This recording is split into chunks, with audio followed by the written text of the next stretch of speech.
bienvenue sur ma chaîne. Nous allons passer un petit moment ensemble pour une lecture chuchotée. Je vais vous raconter un conte de Charles Perrault, le chat botté. Je vous souhaite à tous de passer un joli moment avec moi et une bonne écoute.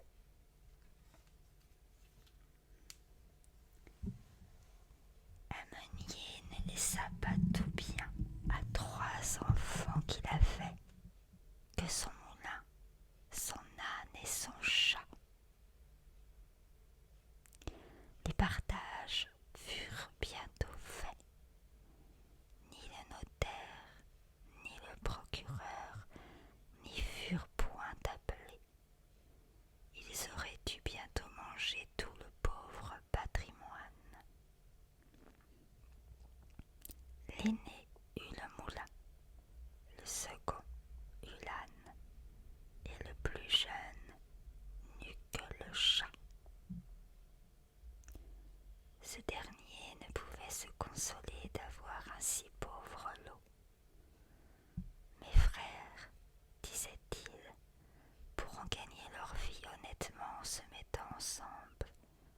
Pour moi, lorsque j'aurai mangé mon chat et que je me serai fait un manchon de sa peau, il faudra que je meure de faim. Le chat, qui entendait ce discours, mais qui n'en fit pas semblant, lui dit d'un air posé et sérieux: « Ne vous affligez point, mon maître. Vous n'avez qu'à me donner un sac et me faire faire une paire de bottes pour aller dans les broussailles, et vous verrez que vous n'êtes pas si mal partagé que vous croyez. » Quoique le maître du chat ne fît pas grand fond là-dessus, il lui avait vu faire tant de tours de souplesse pour prendre des rats et des souris, comme quand il se pendait par les pieds ou qu'il se cachait dans la farine pour faire le mort, qu'il ne désespéra pas d'en être secouru dans sa misère. Lorsque le chat eut ce qu'il avait demandé, il se botta bravement, et mettant son sac à son cou, il en prit les cordons avec ses pattes de devant et s'en alla dans une garenne où il y avait de grand nombre de lapins. Il mit du son et des lacerons dans son sac, et, s'étendant comme s'il eût été mort, il attendit que quelques jeunes lapins peu instruits encore des ruses de ce monde vint se fourrer dans son sac pour y manger ce qu'il y avait mis. À peine fut-il couché qu'il eut contentement. Un jeune étourdi de lapin entra dans son sac, et le maître chat, tirant aussitôt les cordons, le prit et le tua sans miséricorde. Tout glorieux de sa proie, il s'en alla chez le roi et demanda à lui parler. On le fit monter à l'appartement de sa majesté, où, étant entré, il fit une grande révérence au roi et lui dit: « Voilà, sire, un lapin de Garenne que monsieur le marquis de Carabas, c'était le nom qu'il prit en gré de donner à son maître, m'a chargé de vous présenter de sa part. » « Dis à ton maître, répondit le roi, que je le remercie et qu'il m'a fait plaisir. » Une autre fois, il alla se cacher dans un blé, tenant toujours son sac ouvert. Et lorsque 2 perdrix furent entrées, il tira les cordons et les prit toutes 2.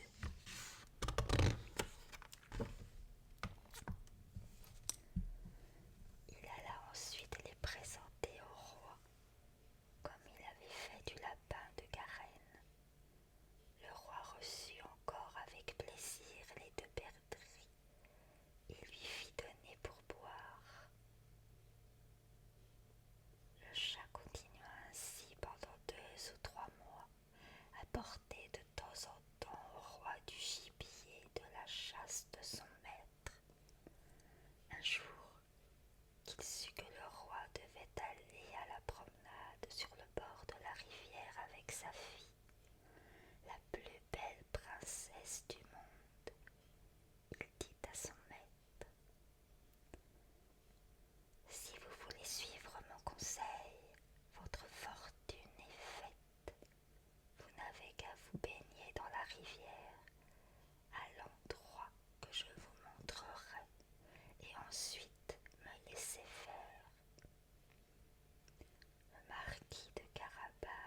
le chat se mit à crier de toute sa force.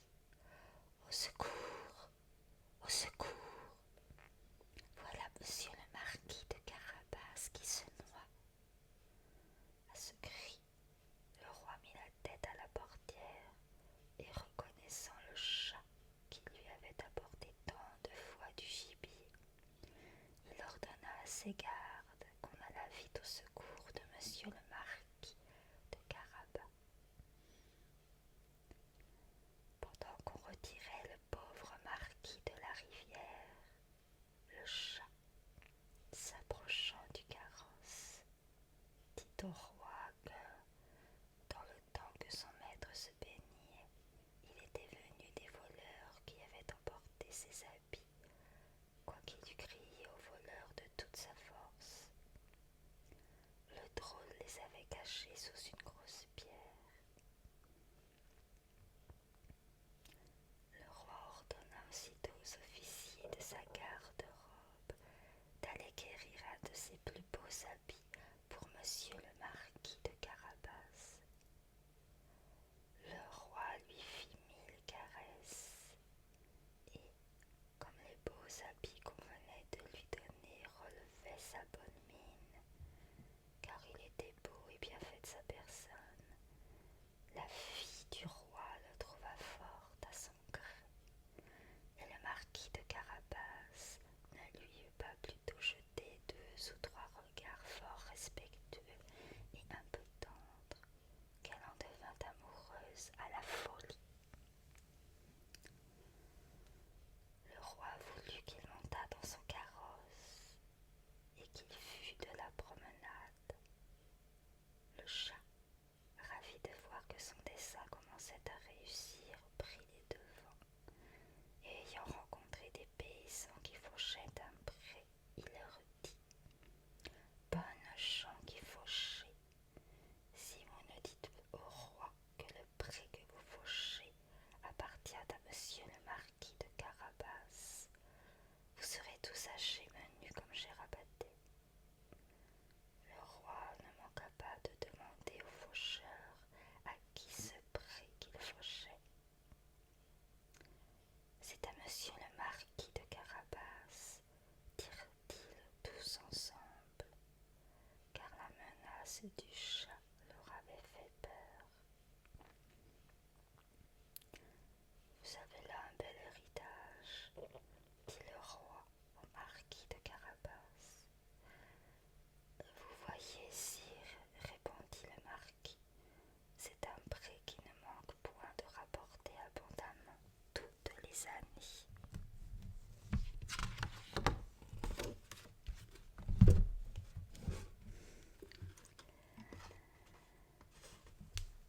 Le maître chat, qui allait toujours devant, rencontra des moissonneurs et leur dit: Bonnes gens qui moissonnez, si vous ne dites que tous ces blés appartiennent à monsieur le marquis de Carabas, vous serez tous hachés menus comme chair à pâté.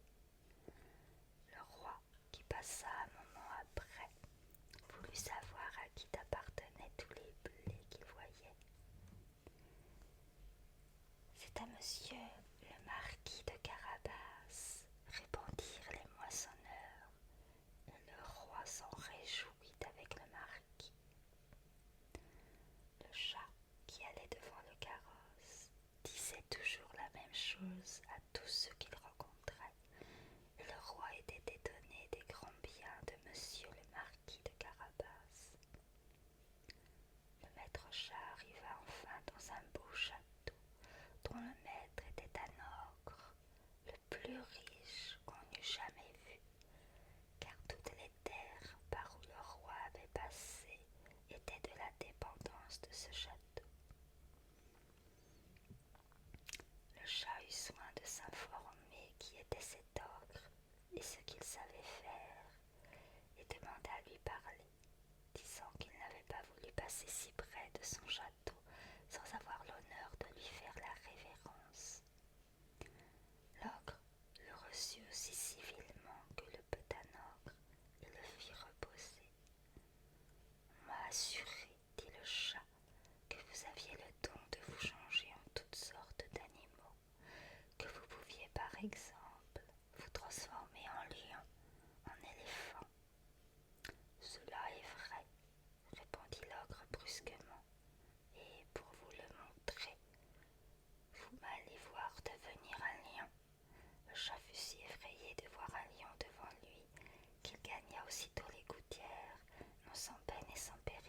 de ses bottes qui ne valaient rien pour marcher sur les tuiles.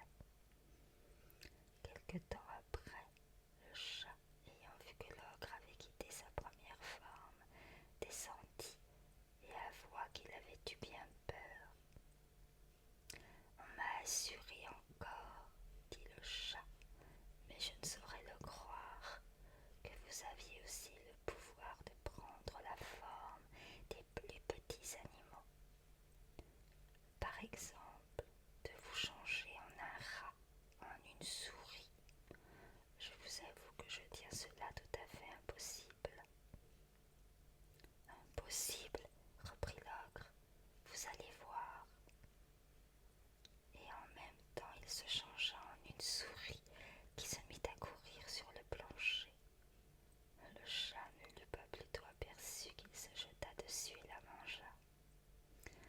Cependant le roi, qui vit en passant le beau château de l'ogre, voulut entrer dedans. Le chat, qui entendit le bruit du carrosse qui passait sur le pont-levis du château, courut au-devant et dit au roi: Votre Majesté, soyez la bienvenue dans ce château de monsieur le marquis de Carabas. Comment, monsieur le marquis, s'écria le roi, ce château est encore à vous. Il ne se peut rien de plus beau que cette cour et que tous ces bâtiments qui l'environnent. Voyons-le dedans, s'il vous plaît. Le marquis donna la main à la jeune princesse et, suivant le roi qui montait le premier, ils entrèrent dans une grande salle où ils trouvèrent une magnifique collation que l'ogre avait fait préparer pour ses amis, qui le devaient venir voir ce même jour-là, mais qui n'avaient pas osé entrer sachant que le roi y était. Le roi, charmé des bonnes qualités de monsieur le marquis de Carabas, de même que sa fille qui en était folle, et voyant les grands biens qu'il possédait, lui dit, après avoir bu 5 ou 6 coups: Il ne tiendra qu'à vous, monsieur le marquis, que vous ne soyez mon gendre. Le marquis, faisant de grandes révérences, accepta l'honneur que lui faisait le roi, et dès le jour même il épousa la princesse. Le chat devint grand seigneur et ne courut plus après la souris que pour se divertir.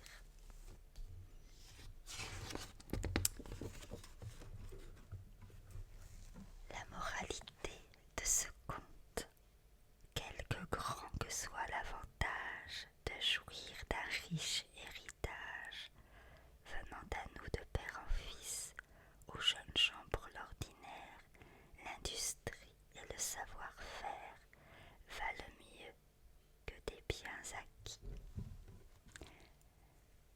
Voilà, j'espère que cela vous a